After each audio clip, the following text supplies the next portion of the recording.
Let's welcome back up to our stage our director, Christopher Fitzpatrick.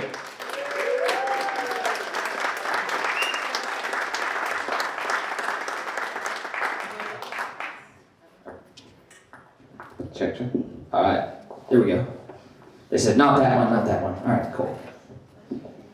I love this movie. I think it's so much fun. Where I really want to get started, though, documentaries like this, when you're really focusing in on one person, it takes a lot of effort on your part, the filmmaker's part, to build that connection. And I found it so incredible how vulnerable you were able to get Mike. Tell me a little bit about your personal relationship with Mike and how you were able to kind of capture that on film. Yeah, it took a long time. I mean, he's a very personal person. Keeps to himself. I mean, like, I know he plays in public all the time, and he talks about his family life and stuff when he's on stage, but he doesn't really go into detail. And I knew he had heart surgery. That's something I knew I needed to go down that road, but he was very kind of shut off about that for 4 years, I think, not until, so I started late 2016. It was like the summer of 2020 during COVID when I knew there was a little bit something missing from the story. I didn't have that part of it, at least not detailed, and I didn't have any documentation of it. Like he was like, I don't have anything. He told me he didn't have any of that stuff, ever. And then I did an interview with him and started asking about like who his inspirations were. Asked him about his growing up with his dad, and I got completely different answers than I thought I would get. Like, when he started opening up about how strict his father was, I was like, wow, this is really different, So I started getting that side of his story, what makes him tick, and I knew I had something, and I walked out of the interview like, wow, that was really powerful stuff, talking about, had his father not died, he wouldn't be doing this today. I mean, that's really, I've never heard anybody say that before. Yeah. And so, after that interview, he was spent. I could tell it was like emotionally draining for him, and I said, I ended up doing like 3 or 4 more interviews with him, but I told him, I said, from now on, it's just me and you and a microphone.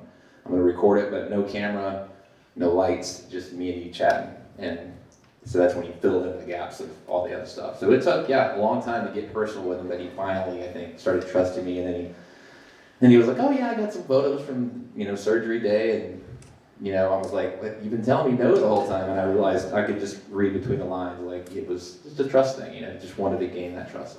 Right, so how did it evolve for you? When did you first meet Mike, and how did it turn from, oh, I like his music, to let me make a film about this guy's life? Yeah, anybody that's ever been to a show is probably at some point feels like they know Mike Hosty, especially if you've gone to see his shows multiple times. It's usually in not a packed bar most of the time, and so he ends up becoming kind of friends. He's just a friendly guy, and so you show up to a bar 40 times, like I did, to go see him play. He kind of, you get the facial recognition, and so over the years, just kind of, I knew that we were, he recognized me if I showed up to a gig, and he played in Dallas one time, and I had just gotten off work, and I arrived late, and he was done, and he was kind of packing up, and he saw me walk in, and he's like, oh, you missed the show? I'm like, yeah, sorry, man, and he's like, well, I'll play another song for you. Who does that? Musicians just don't really do that, and he got up there, put all the stuff back to duct tape and all that, and he played one song for me, and I, named the song. I said, okay, play Fredericksburg for me. He's like, you got it. And so I could tell then that he cared for people, and so that was after his heart surgery too, like right after it. And so I was like, man, this guy's been through a lot. And then I saw him right after I had become a freelancer, which had never happened in my life, and I knew I had the time and the flexibility in my schedule to start it. So I asked him about it, and he was like, yeah, sure, whatever. Just like he is in the film. He's just like, yeah, I don't care. You can cover my song and make a bunch of money off of it before, he didn't care that I wanted to cover, that I wanted to do a film about him. And then that's when it started, late 2016. And he was totally open and didn't say no to anything. So were you like just going on the road with him and kind of seeing what happens? How did it kind of break for you?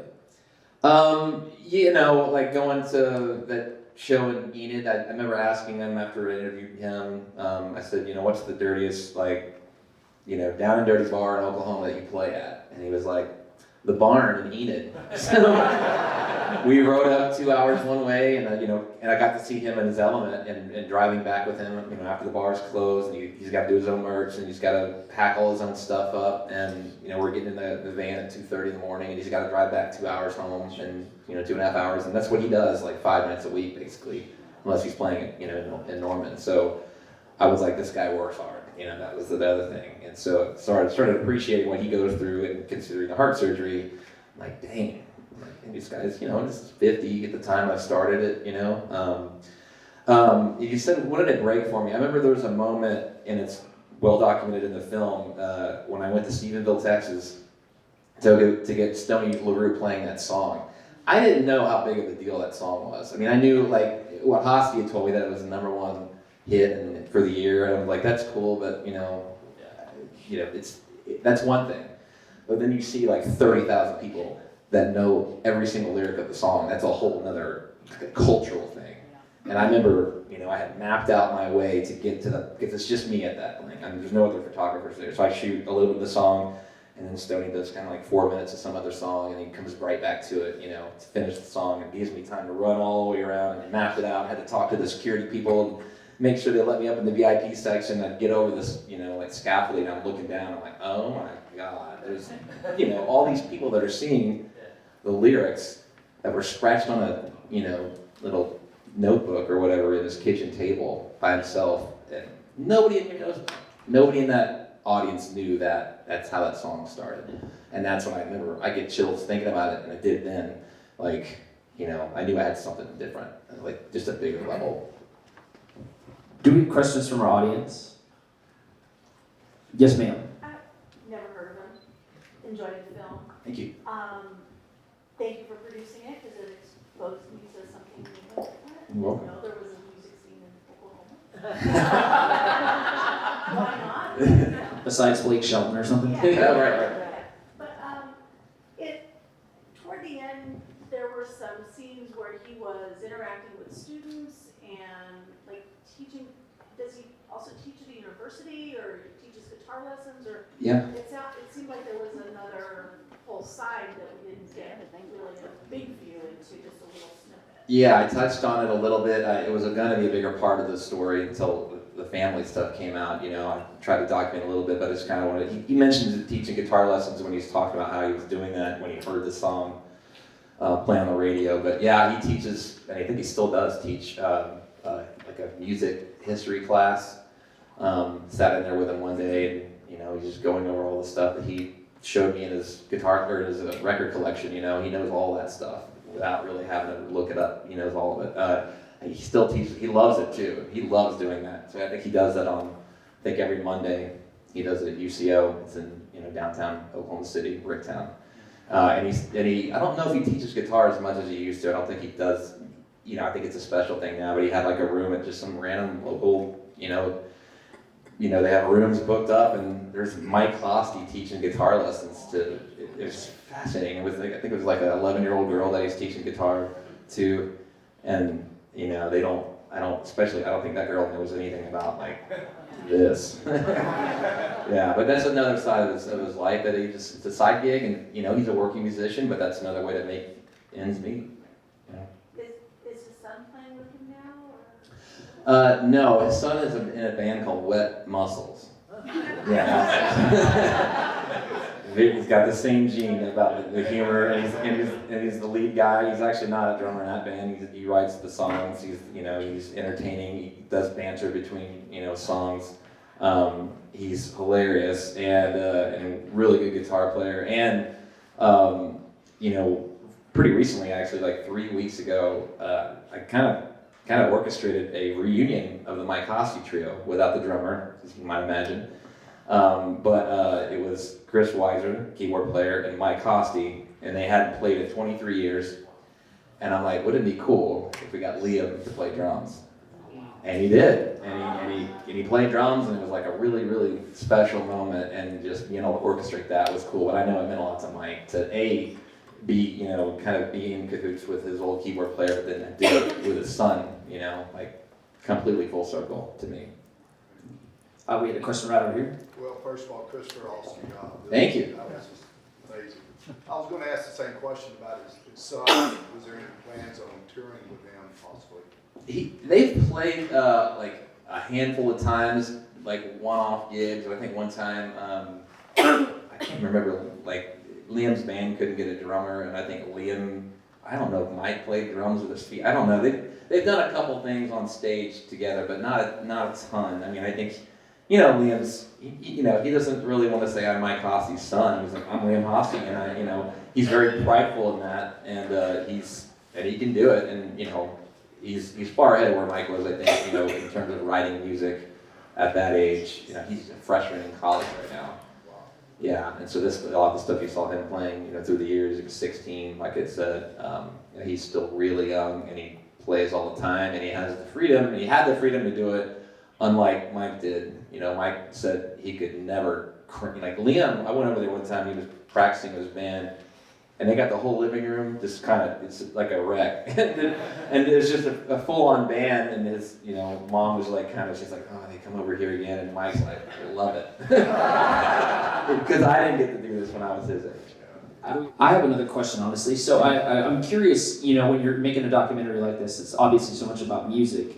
You wanted to blend in Mike's personal story with his music. Talk to me a little bit about how you found that balance in the editing room, and was there specific moments that you were trying to focus in on? Specifically, like sometimes you use full songs, sometimes you're using little snippets of certain things to to talk about a specific point. Kind of talk to me a little bit about how that editing process went for you. It was probably over 100 hours of live moments that I had to kill, and if there's deep Hosse fans are probably like, why didn't you use, in the future all music will be made by robots. One of his coolest live songs he'll ever play. I remember Rebecca Elliott, who was in the film, and at the very end you see her saying, "Say what?"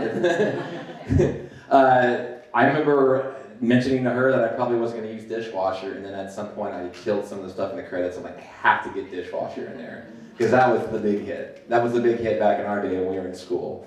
And it was kind of like the Oklahoma Breakdown before that the Hosse duo even existed. And a ton of moments in there. And it's difficult when it's like, you say kill your darlings, kill your babies. That was definitely that was what that was all about. But like, it's a music documentary, and there's plenty of music in it. And I remember I had talked to one guy who was like, don't worry about the audience liking Hosse. Don't worry about, they're gonna love Hosse. I'm like, okay, I know, I needed to hear that, because there's so many moments I didn't want to lose. But then when he got into the personal stuff, it made it easier to tailor that into, let's tell the whole story, but obviously the background and the heart of it is music. Yeah. Yes, sir. What would be your wildest dream goal for this film, and would it align with Hosse's wildest dream goal for this film? When I started or now? Both. Okay. Well, when I first started, I just, the whole motivation was that more people need to know about this guy, And I mean, to me, it's like fairly obvious the reason more people don't know about him, because he doesn't tell everybody about it. He doesn't have a manager. He's not some guy who's out there saying, look how great I am. He's the most modest guy for what he can do that I've ever met in my life, I mean, I think he's literally probably the most talented live musician that I've ever seen, and he charges $5 at the deli every Sunday night. I'm not kidding you. And he'll tell me sometimes, he's like, yeah, these gigs, they won't pay me that much, but then, there's a guy who reached out to me who saw the film, he's like, he offered him a lot of money to go up there and play. I'm like, that's what I want. I want him to be appreciated for his art, probably more than he is, or at least, be able to travel with what he does and make more people feel the way that he's made me feel, and a lot of us, some of the people that have seen him over that are here that have felt the way. Like he can make your worst day into a great day. You show up to a Hosse gig, doesn't matter what's going on in your life. It'll be fun, at least for those 2 or 3 hours. And so I want him deep down to do some of this stuff, like travel the world and be able to do it without having to worry about running out of money. And that's what I want. And I had a live stream at a fundraiser recently, and I asked him, I kind of followed up on that question actually, and he was like, let's do it. He's like, I'd love to travel the world and go to new venues and go to England, and how cool would that be, right? Telling tornado jokes in front of people in Brighton, England or something.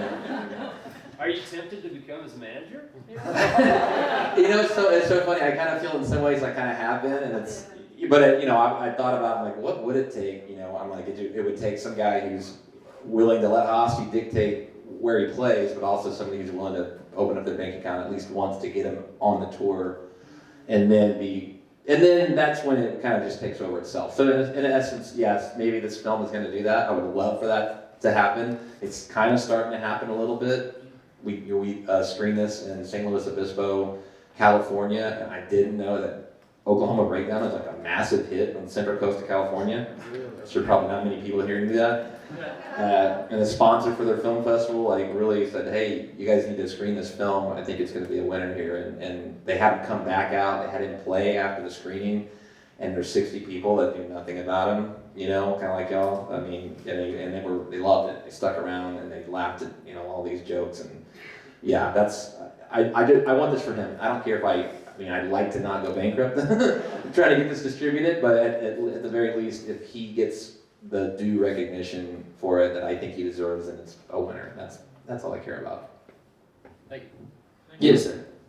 One of the things I thought was interesting is like the note about his interest in Groucho Marx. In the beginning, I thought like, well, it's just a note, but in reality, like similar to Groucho, his experience is interacting with people, and not necessarily his enjoyment being based on the audience's enjoyment. Like he's interacting and he works with the crowd, but it's sort of like his approach was like, even Dishwasher, right? He kind of like, there's that like pause and the like, here's a line, and I thought that was interesting to come out, just, right, because his goal is not to sell records, and just that he's totally an experiential person, and then the tie into Groucho I thought became significant to me in the context of the movie of he's interacting with people and being playful and having that sense of a little bit of comedy in there that's similar to Groucho. He lives to, you know, I think he was telling me one time,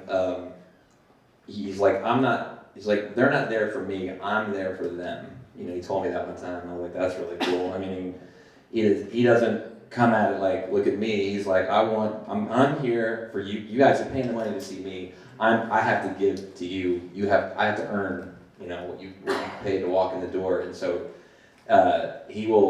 it's just amazing watching him on the Sunday nights. Like, you know, he talks because he needs to take breaks, but it becomes like it's like a 3-hour kind of, you know, song, and then it's a conversation for like 5 or 10 minutes. And there's a few people here that I've been to the deli with. My friend Steve Oakley's in the back there, and we've been there just admiring, like, you do feel like you're his friend, you know, and he has that conversational vibe to him where it's like kind of like Cheers, you know, like the Cheers bar, like he's just everybody there, he knows everybody, they know him, it's really casual. It's like that with any show really, but the deli is really the essence of what he does, and that's when it really feels like a Groucho Marx like comedy skit, you know. I think we had a question over here. No? All right, well, I know, Christopher, you're going to be hanging out the rest of the weekend with us, and please feel free to come up and talk to him about Mike Hosty and where Hosty's playing next and all that sort of good stuff. Yeah, thank you. And I just wanted to say one last thing. This is the first time that I've ever screened this in front of my dad. Oh, well, there you go. Yeah, I don't want to break down right now, but I'm so glad that my dad was able to come here. He lives 2 hours away, and you know, I'm just really happy that he made it down for me. That's a great note to end on. Y'all give it one more time for Christopher Fitzpatrick. Be sure to vote for Oklahoma Breakdown. It is eligible for an audience award.